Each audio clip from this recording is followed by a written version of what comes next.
Hello everyone, welcome to the free study jam and subscribe this channel for free study of mechanical engineering and general studies। तो आज हम लोग देखेंगे second lecture fluid mechanics का और ये question होंगे ईएस के प्रीवियस ईयर के। ठीक, तो स्टार्टिंग के 30 क्वेश्चन हम लोग फ्लूइड के देख लिए थे। आज हम लोग नेक्स्ट 30 क्वेश्चन देखेंगे। तो स्टार्ट करते हैं। तो पहला क्वेश्चन है, what is the pressure difference between inside and outside of a droplet of water. ठीक, तो देखिए अगर हम ड्रॉपलेट की बात करेंगे तो प्रेशर डिफरेंस होगा 4 सिग्मा बाई डी। ठीक, और अगर इसी की जगह हम सोप बबल की बात करेंगे तो उसमें कितना होगा 8 सिग्मा बाई डी। ठीक, ये हो गया।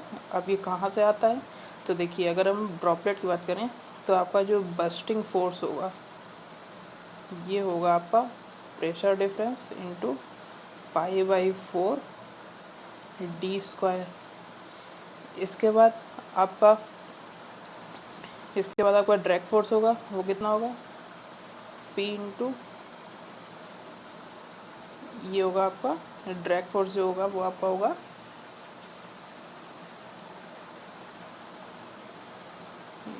एक हो गया आपका बस्टिंग फोर्स और एक हो गया आपका रजिस्टिंग फोर्स।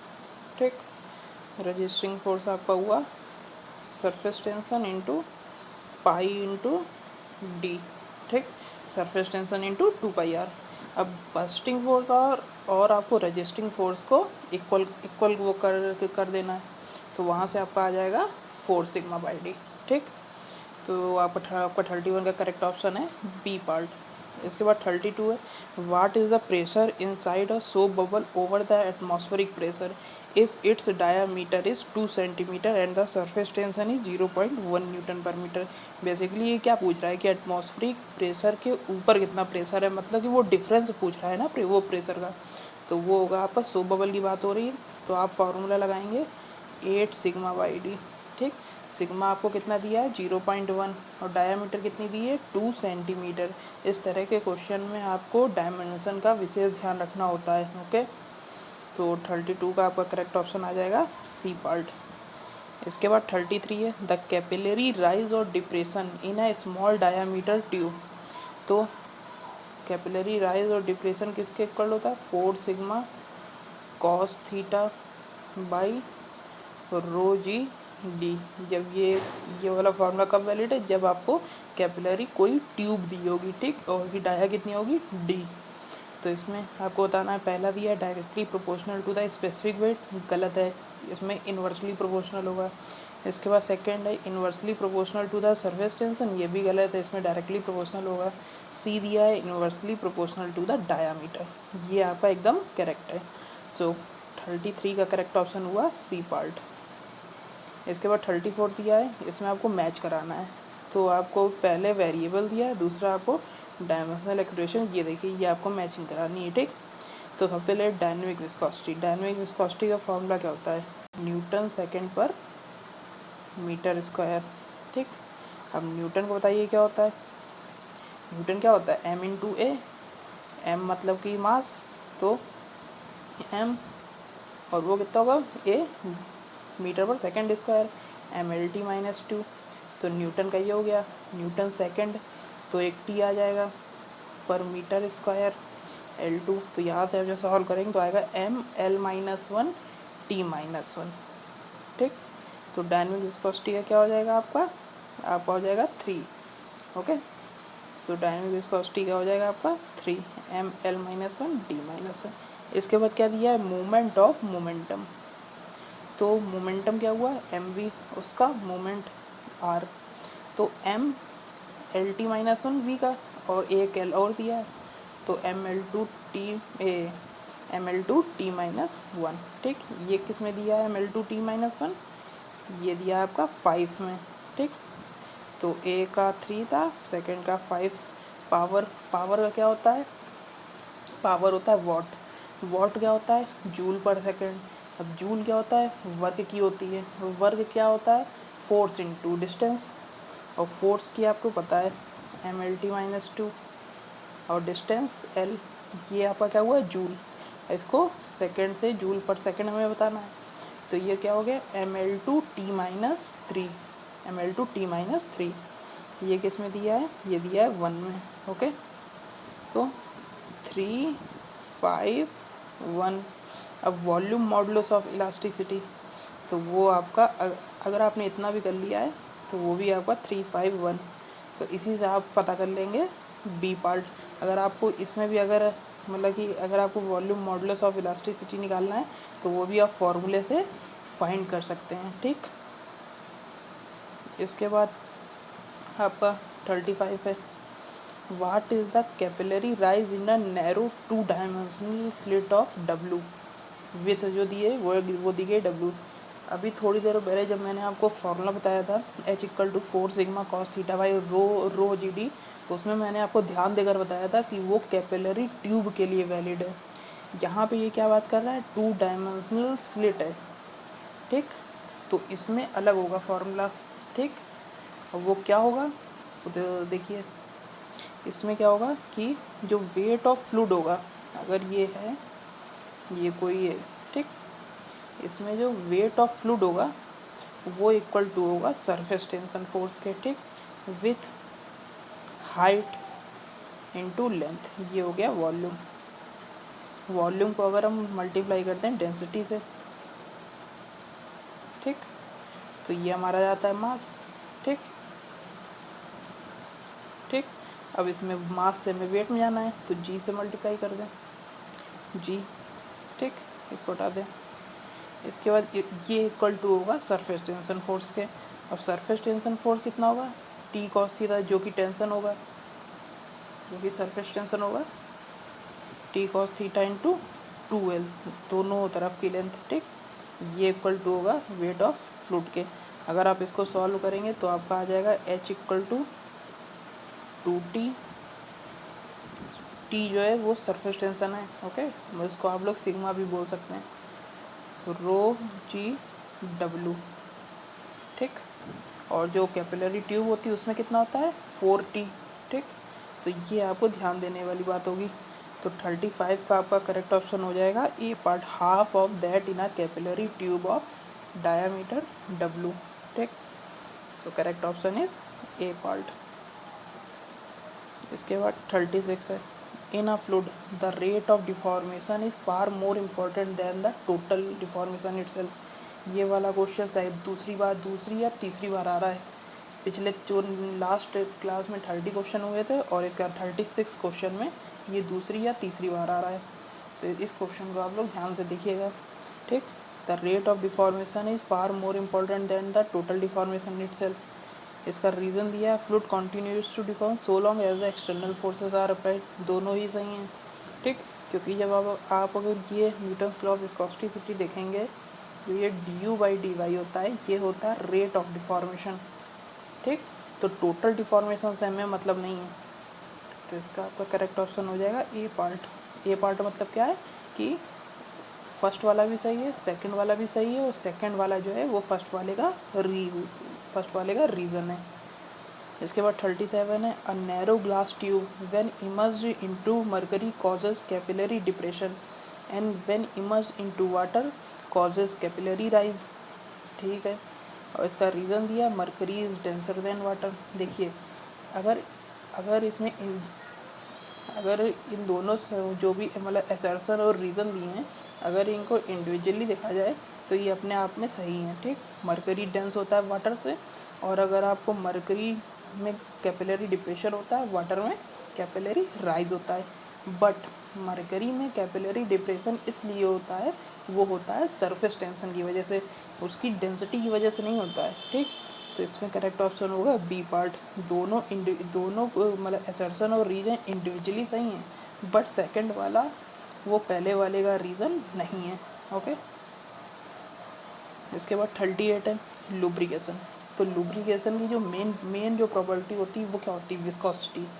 ठीक, जो मतलब कि लुब्रिकेंट होता है उसकी मेन जो प्रॉपर्टी होती है वो होती है विस्कोसिटी। तो ए का 3, rise of SAP in tree, तो ये तो कैपिलरी राइज है। ठीक, इसको आप किससे करेंगे रिलेट, सरफेस टेंशन से। फॉर्मेशन ऑफ ड्रॉपलेट्स को आप किससे करेंगे, एक मिनट, ये rise of SAP in trees, देखिए लुब्रिकेशन विस्कोसिटी है, rise of SAP in trees, ये होगा कैपिलरी, ये आपका सरफेस टेंशन नहीं, ये होगा कैपिलरी। ठीक, तो इसमें डायरेक्ट दिया हुआ है कैपिलरी। ठीक, तो 3 1 फॉर्मेशन ऑफ ड्रॉपलेट्स, तो फॉर्मेशन ऑफ ड्रॉपलेट्स होगा आपका सरफेस टेंशन, और कैविटेशन वेपर प्रेशर, कि मतलब कि जब आपका वर्किंग प्रेशर वेपर प्रेशर से कम हो जाएगा तब आपका कैविटेशन होता है। ठीक, तो 3 1 4 2 correct option is D part. इसके बाद 39 है, consider the following statements, a small sorry, a small bubble of one fluid immersed in another fluid has a spherical shape। spherical shape क्यों होता है? क्योंकि जो स्फीयर है उसका जो एरिया होता है वो मतलब कि सिलेंडर और बाकी सबसे स्मॉलेस्ट एरिया होता है। ठीक, तो पहला वाला सही है। Second, the droplets of a fluid move upward और downward in another fluid due to unbalance force between gravitational and buoyant force, सही है। इसके बाद third, droplets of bubbles attach to a solid surface can remain stationary in a gravitational fluid if the surface tension exceeds buoyant force, ये भी सही है। इसके बाद फोर्थ है, surface tension of a bubble is proportional to its radius, सही है। जो सिग्मा होता है वो डाया के होता है प्रोपोर्शनल, तो मतलब कि रेडियस के होता है। इसके बाद ये बॉयंट फोर्स जो होता है वो proportional to the cube of radius, ये भी सही है। तो आपके करेक्ट ऑप्शन हो जाएंगे चारों, तो इसमें करेक्ट ऑप्शन दिया है ए पार्ट। इसके बाद 40 है, the annular space between two coaxial vertical cylinder, ठीक, ये दो सिलेंडर दिए हुए हैं, is filled with an incompressible liquid, ये लिक्विड भरा हुआ है, और constant viscosity, the outer cylinder is held fix and inner cylinder is slowly rotated, जो इसमें आउटर सिलेंडर को फिक्स करा गया है और इनर सिलेंडर को रोटेट कर रहे हैं धीरे धीरे। About its axis at a uniform, about its axis at a uniform rotational speed, assuming that Newton's law of viscosity holds good, तो इसमें बताना tangential velocity of liquid varies linearly across the gap, viscous shear stress in liquid is uniform across the gap, tangential velocity of liquid varies non linearly across the gap, viscous shear stress in liquid varies linearly across the gap. इसकी ये मतलब इसकी पूरी एक derivation है। ठीक, तो अभी आप लोग डेरिवेशन में मत जाइए, क्योंकि एसएससी ये यूपीपीएससी इन तरह के एग्जाम में आपको सीधे क्लिक करना चाहिए कि आंसर क्या है। ठीक, वहाँ पे इतना टाइम नहीं होगा कि आप पूरी डेरिवेशन प्रूव करें। ठीक, तो इसका करेक्ट ऑप्शन होगा tangential velocity of liquid varies non linearly across the gap. ठीक, तो आपका करेक्ट ऑप्शन हो गया सी पार्ट। इसके बाद 41 है, a thin plane lamina of area A and weight W slides down a fixed plane। ठीक, और ये इंक्लाइंड है। ठीक, ये हो गया वेट W और इसके बीच में एक लिक्विड भरा हुआ है। ठीक, और जिसकी यूनिफॉर्म गैप जो दिया है ये दिया हुआ है ये दिया है अपसाइलन। ठीक, द गैप इंक्लूड और कांस्टेंट, और इसकी विस्कोसिटी दी गई है म्यू, जो लिक्विड भरा हुआ है। The terminal velocity of the plane की हमें टर्मिनल वेलोसिटी बतानी है। ये मान लिया कि अल्फ़ा है। ठीक, मतलब कि ये कितना इंक्लाइंड है अल्फ़ा, तो ये कितना हो जाएगा, ये हो जाएगा W साइन अल्फ़ा। अब W साइन अल्फ़ा किसके बराबर होगा, W साइन अल्फ़ा तो हो गया है अपना ड्रैग फोर्स। अब ड्रैग फोर्स बराबर होगा शियर फोर्स के। ठीक, तो ड्रैग फोर्स कितना है W साइन अल्फ़ा, अब शियर फोर्स कितना होगा, आपको लगाना पड़ेगा Newton's law of viscosity, mu terminal velocity भी, गैप कितना था एप्सिलॉन, इसको मल्टीप्लाई कर देंगे शियर स्ट्रेस को मल्टीप्लाई कर देंगे एरिया से। ओके, अब इन दोनों को आपको इक्वल कर देना है, W sine alpha mu V by epsilon into A. यहाँ से आपके V की वैल्यू कितनी आ रही है, V की वैल्यू आ रही है epsilon W sine alpha by mu है, तो ये आपको किस ऑप्शन में दिया गया है, सी पार्ट में। तो करेक्ट ऑप्शन आपका हो गया सी पार्ट। इसके बाद 42 है, in a quiescent sea density of water at free surface is rho not and at a point much below the surface density is rho, neglecting variation in gravitational acceleration g and assuming a constant value of bulk modulus k, the depth h of the point from the free surface. इसके आपको ये आपको फॉर्मूले की तरह याद करना है, ठीक। अगर आपको न्यूमेरिकल में दे दे इतनी डेप्थ पे डेंसिटी कितनी होगी, आपको बल्क मॉडुलस दे देगा और आपको फ्री सरफेस पे डेंसिटी दे देगा, तो आपको इतने में आपको पता चल जाएगा, ठीक।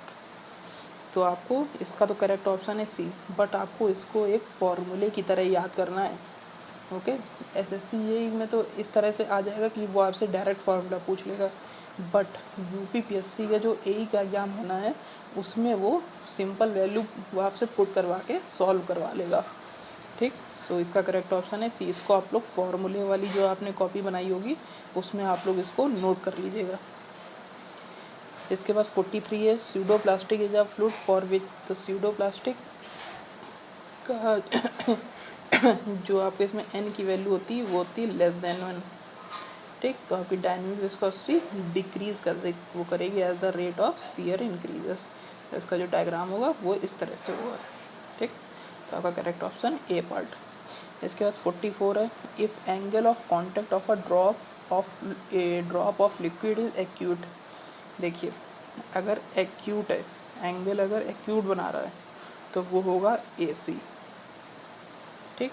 आप एक वो एक्यूट के स्टार्टिंग के दो मतलब कि वर्ड उठा लीजिएगा, तो एक्यूट से ए सी आप ध्यान ध्यान रखिए। ये आपको मैं ट्रिक बता रहा हूँ कि मतलब कि काफ़ी लोग कंफ्यूज हो जाते हैं कि एक्यूट में क्या होगा या ऑब्ट्यूस में क्या होगा। अब ए सी में आपको हमेशा ग्रेटर देन का साइन लगाना है, तो adhesion force is greater than cohesion force, ठीक। जब जब आपका एडेशन फोर्स कोहेशन फोर्स से ज़्यादा होगा तब एक्यूट एंगल बनेगा और जो सरफेस होगी वो होगी वेट, ठीक। अब अगर सी ए होगा तो वो होगा ऑब्ट्यूस एंगल होगा और सरफेस होगी ड्राई, ठीक। ये दो आपको सिर्फ एक याद करना है, दूसरा आपको अपने आप याद हो जाएगा, ठीक। तो एक्यूट है, एक्यूट में adhesion is more than cohesion, so correct option is A part.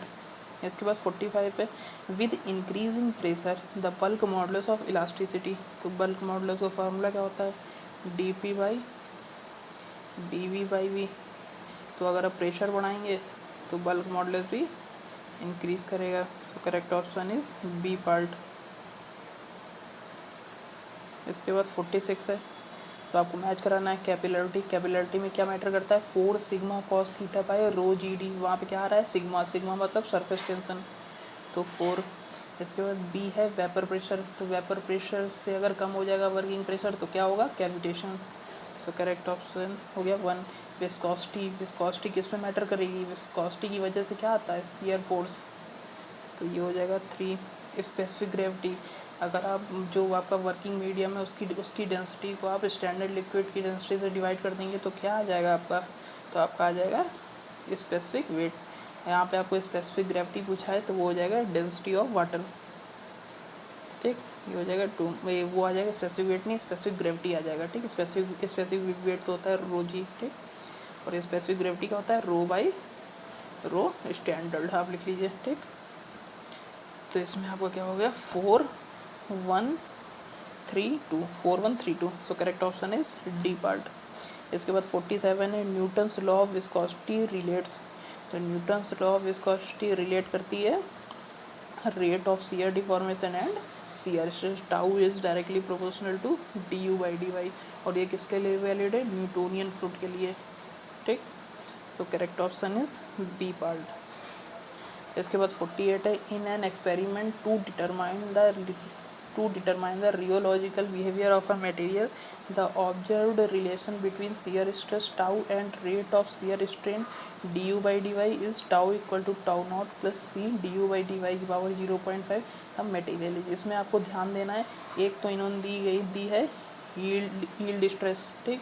तो यील्ड स्ट्रेस से आपको पता चल जाएगा कि ये अगर ये टाउ नॉट की वैल्यू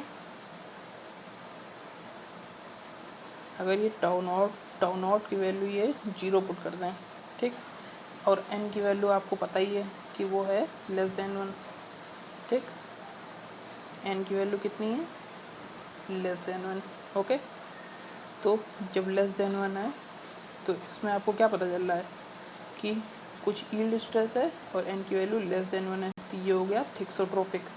यहीं पे अगर ये n की वैल्यू ग्रेटर देन 1 दे देते तो वो क्या होता है, रियोपेक्टिक, ठीक। अब अगर यहीं पे वो n की वैल्यू दे देते 1 तो वो हो जाता आपका बिंगम, ठीक। तो आपको ये 3 फ्रूट ध्यान रखने हैं, टाउ नॉट दिया हो और n की वैल्यू लेस देन 1 होगी तो होगी थिक्सोट्रोपिक, n की वैल्यू ग्रेटर देन 1 होगी तो वो होगी रियोपेक्टिक, और n की वैल्यू अगर 1 होगी तो होगी Bingham. So correct option is B part. इसके बाद आपका 49 है, तो मैचिंग दी है, तो इसमें बताना है किस किस मतलब जो इन्होंने इंस्ट्रूमेंट दिए हैं और उनसे हम किसको रिलेट कर सकते हैं। तो सबसे पहले दिया है कोएक्सियल सिलेंडर विस्कोमीटर से, तो इसको हम कर सकते हैं न्यूटन्स लॉ ऑफ विस्कोसिटी से, ठीक। कैपिलरी ट्यूब विस्कोमीटर, तो इसको कर सकते हैं हेजन-पॉसली इक्वेशन। इसके बाद दिया है सेबोल्ट विस्कोमीटर, तो इसको हम कर सकते हैं इफ्लेक्स विस्कोमीटर। इससे हम लोग क्या मेज़र करते हैं, काइनेमेटिक विस्कोसिटी। इफ्लेक्स विस्कोमीटर जो होता है उससे हम लोग मेज़र करते हैं काइनेमेटिक विस्कोसिटी। और फॉलिंग स्फीयर विस्कोमीटर है, वो उसको रिलेट करते हैं स्टोक्स से। स्टोक्स का मतलब 6 pi eta R V F equal to, okay. देखिए इस मतलब कि ऐसा नहीं होगा कि एसएससी जेईई और पीपीएससी में चारों आ जाए मैचिंग में, इसमें कोई पर्टिकुलर मतलब कि इसमें से कोई एक आ सकता है, ठीक। तो आप लोग इसको ध्यान से देखिएगा। तो करेक्ट ऑप्शन हुआ 3142, तो ये हो गया बी पार्ट। इसके बाद 50 है, in non Newtonian fluid the shear stress at any point is not a linear function of normal distance from the surface, सही है। इसके बाद आपका इसका रीज़न दिए this behaviour usually arises because the fluid molecules are very large like polymers और proteins. ये आपका गलत, ये आपका मतलब कि ये इन्होंने स्टेटमेंट ही गलत दिया है, ठीक। जिसमें आपका करेक्ट ऑप्शन हो जाएगा सी, जिसमें कि असर्शन सही है और रीज़न रॉन्ग। इसके पास 51 है, the mercury level inside the tube shall rise above the level of mercury outside. इसके बाद रीज़न दिया the cohesive force between the molecules of mercury is greater than the adhesive force between mercury and glass, ये वाला सही है। अब इसमें mercury capillary depression होता है और इन्होंने क्या बता रहे हैं, ये लोग कह रहे हैं राइज होता है, तो असर्शन गलत है। तो इसमें करेक्ट ऑप्शन होगा डी पार्ट, असर्शन गलत है और रीज़न सही। इसके बाद 52 है, the vapour pressure is the characteristic fluid property involve in the phenomena of, तो वेपर प्रेशर किस में मैटर करता है, कैविटेशन में। So correct option is B part. इसके बाद 53 दिया है आइडियल फ्लूइड, तो आइडियल फ्लूइड के लिए विस्कोसिटी कितनी होती है, 0, तो ये हो जाएगा 1। ये Newtonian fluid tau equal to mu D U by D by 3। Non viscous fluid, non viscous है, उसमें नाम से पता चल रहा है कि उसकी विस्कोसिटी 0 होगी, 131। रियल फ्लूइड की विस्कोसिटी नॉन 0 होगी, ठीक। तो 1312, correct option is C part. उसके बाद 54 है, the unit of the following property is not metre square per second, तो मीटर स्क्वायर पर सेकेंड किसकी वो होती है डायमेंशन, थर्मल डिफ्यूजिविटी की। अल्फा इक्वल टू क्या होता है, के बाई रो सी। इस काइनेमेटिक विस्कोसिटी की होती है मास डिफ्यूजिविटी की। इन तीनों की डायनेमिक विस्कोसिटी की क्या होती है, डायनेमिक विस्कोसिटी होती है न्यूटन सेकेंड पर मीटर स्क्वायर, ठीक। तो इन्होंने पूछा था कि किसकी नहीं होती है, तो आपका करेक्ट ऑप्शन होगा सी पार्ट। इसके बाद 55 दिया गया है, in a fluid the rate of deformation, तो ये चौथी बार आ रहा है, पिछले 55 क्वेश्चन में ये चौथी बार आ रहा है, ठीक। तो इसका करेक्ट ऑप्शन है ए पार्ट। इसके बाद 56 है, unlike the viscosity of liquids the viscosity of gases increase with increasing temperature is due to, तो गैस में जो विस्कोसिटी इंक्रीज होती है टेम्परेचर के साथ वो इसलिए होती है क्योंकि काइनेटिक एनर्जी बढ़ती है। जब आप टेम्परेचर इंक्रीज करेंगे तो काइनेटिक एनर्जी बढ़ेगी, अगर काइनेटिक एनर्जी बढ़ेगी तो आपका मोमेंटम ट्रांसफ़र बढ़ेगा, ठीक। और मोमेंटम ट्रांसफ़र वो इंक्रीज करने की वजह से विस्कोसिटी बढ़ती है। और लिक्विड में किस लिए कम होती है? क्योंकि जो लिक्विड में विस्कोसिटी होती है वो होती है कोहेसन की वजह से। अगर आप टेम्परेचर इंक्रीज करेंगे तो मॉलिक्यूल के बीच में जो अट्रैक्शन फोर्स होगा वो कम होगा। अगर अट्रैक्शन फोर्स कम होगा तो आपका कोहेसन कम होगा, कोहेसन कम होगा तो आपकी विस्कोसिटी कम होगी। ठीक, इसलिए वो लिक्विड में विस्कोसिटी टेम्परेचर इंक्रीज करने पर कम होती है। इसके बाद 57 है, the pressure inside a soap bubble of 50 mm diameter is 25 newton per metre square above the atmospheric pressure, the surface tension is soap. तो यहाँ पे सोप बबल की बात हो रही है और इन्होंने क्या पूछा है? Surface tension. आपको सिग्मा निकालना दिया है, प्रेशर डिफरेंस दिया है, डी दिया है और 8 से आप डिवाइड कर दीजिएगा। तो इसमें जो आपका आंसर आएगा वो आएगा ए पार्ट 0.156। तो इसको आप लोग सॉल्व करिएगा। इसके बाद 58 है, a small insect can sit on the free surface of a liquid through though insects density is higher than that of a liquid. सही है। लिक्विड्स हैव विस्कोसिटी, ये भी सही है, बट जो आपका सेकंड स्टेटमेंट है वो फर्स्ट वाले का रीज़न नहीं है, बट दोनों स्टेटमेंट इंडिविजुअली सही हैं। तो आपका करेक्ट ऑप्शन होगा बी पार्ट। 59 है, which of the following fluid exhibit a certain shear stress eight zero shear strain rate followed by a straight line relationship between shear stress and shear strain rate. तो इन चारों में से आपको बस ये आपको होगा बिंघम प्लास्टिक फ्लूइड में, जिसमें कि आपको मिनिमम यील्ड स्ट्रेस चाहिए होती है फ्लूइड को मूव कराने के लिए, उसको फ्लो कराने के लिए। जब तक वो यील्ड स्ट्रेस हमें नहीं मिलेगी तब तक वो जो फ्लूइड होगा वो एक सॉलिड की तरह बिहेव करेगा। ओके। इसके बाद 60 है, if angle of contact of a drop of liquid is acute then, अगर एक्यूट है तो ए सी का मतलब A is greater than C, मतलब adhesion is greater than cohesion. तो correct option is C part. तो ये हो गया आपके 30 क्वेश्चन। अब नेक्स्ट 30 क्वेश्चन हम लोग ईएस के प्रीवियस ईयर देखेंगे नेक्स्ट लेक्चर में। So thank you guys and subscribe this channel.